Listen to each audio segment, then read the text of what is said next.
Delhi university का admission process start हो चुका है और आप सभी को पता होगा कि दिल्ली यूनिवर्सिटी का एडमिशन प्रोसेस 3 फेजेस में होता है, फेज़ 1, फेज़ 2 एंड फेज़ 3। तो इसके बारे में हम बात करेंगे और साथ ही में मैं आपको बताने वाला हूं कि फेज़ 1 में आपको किन बातों का ध्यान रखने वाला है। वैसे आपने बहुत सारी वीडियोस देख ली होंगी जिसके अंदर आपको बताया गया होगा कि फॉर्म किस तरीके से फिल करना है, लेकिन इस वीडियो के अंदर मैं आपको बताने वाला हूँ कि किन किन बातों का आपको ये फॉर्म फिल करते टाइम ध्यान रखना है।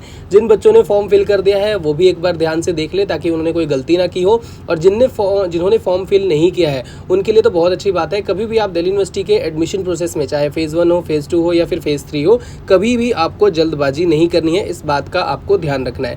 देखिए, सबसे पहले हम बात कर लेते हैं फेज़ 1 की। तो फेज़ 1 में आपको जो है यहाँ पे एप्लीकेशन फॉर्म दिल्ली यूनिवर्सिटी का वो फिल करना है। CUET का आपने फॉर्म फिल किया था पेपर देने के लिए, लेकिन यहाँ पे जो है आपको सेपरेटली दिल्ली यूनिवर्सिटी का रजिस्ट्रेशन करना होगा, जिसके लिए OBC, NCL जो है और आपके EWS है और अनरिजर्व जो बच्चे हैं यानी कि जनरल कैटेगरी के, उनको 250 रुपये पे करने हैं। बाकी कैटेगरीज के लिए यहाँ पे 100 रुपये है। तो bulletin of information Delhi university की डाउनलोड कर लीजिए, वहाँ पे प्रॉपर से जो है आपको हर चीज़ के बारे में जानकारी दी गई है। तो यहाँ पे हम बात कर लेते हैं और कि इसके अंदर फॉर्म के अंदर आपको किन किन बातों का ध्यान रखना है। देखिए, सबसे पहले इसके अंदर आपको जो आपका पर्सनल सेक्शन है उसको बहुत अच्छे तरीके से फिल करना है, क्योंकि एक बार अगर आपने इसके अंदर गलती कर दी तो आपको एडमिशन प्रोसेस में भी दिक्कत का सामना करना पड़ सकता है। तो यहाँ पे आपकी स्क्रीन के ऊपर सारी डिटेल्स दी गई हैं कि आपको किस तरीके से अपना जो है यहाँ पे फॉर्म फिल करना है। जैसे कि देखिए, खास तौर पे ध्यान रखिएगा कि आप अपनी कैटेगरी सेम चूज़ करें, आप अपने नेम, ये सारी चीज़ें जो है अच्छे तरीके से चेक कर ले, फिल कर ले, ठीक है। और साथ में अपने बैंक अकाउंट की जो डिटेल्स है वो भी आप ध्यान से फिल कीजिए, क्योंकि आप इन केस दिल्ली यूनिवर्सिटी से एडमिशन कैंसिल करते हो या फिर अपना एडमिशन जो है वो अपग्रेड करते हो किसी और कॉलेजेस में, तो आपको जो है उसी बैंक अकाउंट के थ्रू जो है ट्रांजेक्शन करनी होती है, क्योंकि वहाँ पे रिफंड ये सारी चीज़ें आपको आती हैं। नहीं तो फिर बाद में आपको बहुत दिक्कत का सामना करना पड़ता है दिल्ली यूनिवर्सिटी से रिफंड लेने में।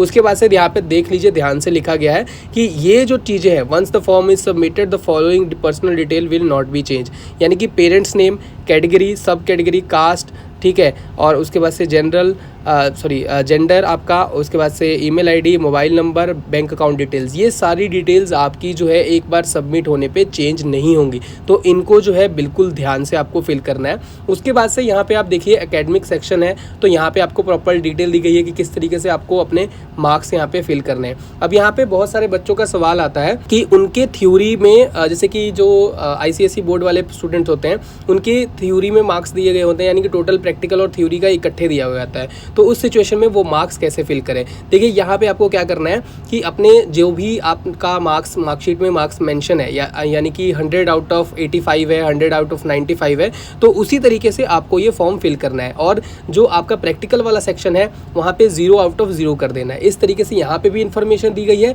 और मैं भी आपको बता देता हूँ कि इस तरीके से वहाँ पे फिल आपको करना है। उसके बाद से स्पोर्ट्स सेक्शन के बारे में भी यहाँ पे डिटेल दी गई है कि क्या क्या क्राइटेरिया आपका होना चाहिए, कि 3 ईयर्स का जो है इशू होना चाहिए, 1 मई 2021 से लेके 30 अप्रैल 2024 के बीच का आपका सर्टिफिकेट होना चाहिए।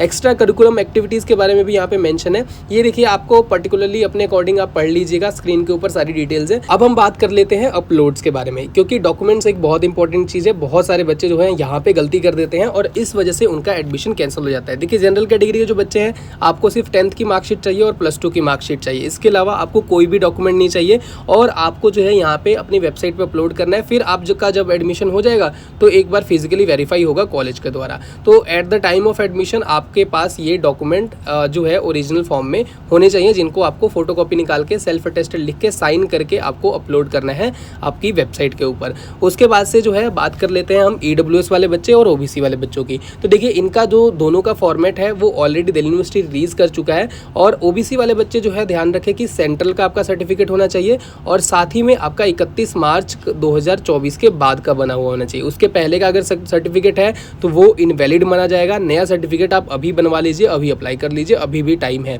उसके साथ जो है EWS वाले बच्चों के लिए सेम क्राइटेरिया है कि आपका देखिए 31 मार्च 2024 के बाद का बना हुआ होना चाहिए। और इसमें यार स्टेट या सेंट्रल का कोई वाला सीन नहीं होता जैसे OBC में होता है। इसमें आपका जो तहसीलदार है या फिर आपका जो भी कॉम्पिटेंट अथॉरिटी है उसके यहाँ पे स्टैंप और सिग्नेचर होने चाहिए, चाहे SDM के हो चाहे वो तहसीलदार के हो। तो यहाँ पे जो है इस तरीके से आपको आपके सर्टिफिकेट जो है वो होने चाहिए और इसके अलावा आपको एक्स्ट्रा डॉक्यूमेंट की जरूरत नहीं है। अब हाँ, कैटेगरी वाइज डिपेंड करता है, PWD स्टूडेंट, CWD जो स्टूडेंट्स हैं उनके ऊपर। तो यहाँ पे जो है आप लोग ध्यान रखिएगा कि अगर इस तरीके के सर्टिफिकेट है तो एक बार आप BOI को फॉलो कीजिए, यानी कि bulletin of information Delhi university की जो रिलीज़ कर चुका है, आपको दिल्ली यूनिवर्सिटी की ऑफिशियल वेबसाइट से मिल जाएगी। उसके साथ साथ जो है आपका देखिए सेकंड फेज़ में जो है वो जल्दी ओपन होगा, जैसे ही ये वाला फेज़ कंप्लीट होगा तो उसके रिलेटेड भी हम वीडियोस लेकर आएंगे। सेकंड फेज़ के अंदर आपका जो है प्रेफरेंस फिलिंग होगा, क्योंकि दिल्ली यूनिवर्सिटी बहुत सारे जो कोर्सेज है वो ऑफर करता है, बहुत सारे कॉलेजेस है, तो उसके रिलेटेड भी हम आपकी वीडियो बनाएंगे कि कौन सा कोर्स आपके लिए सही रहेगा, कौन से कॉलेज को आपको प्रेफरेंस देनी है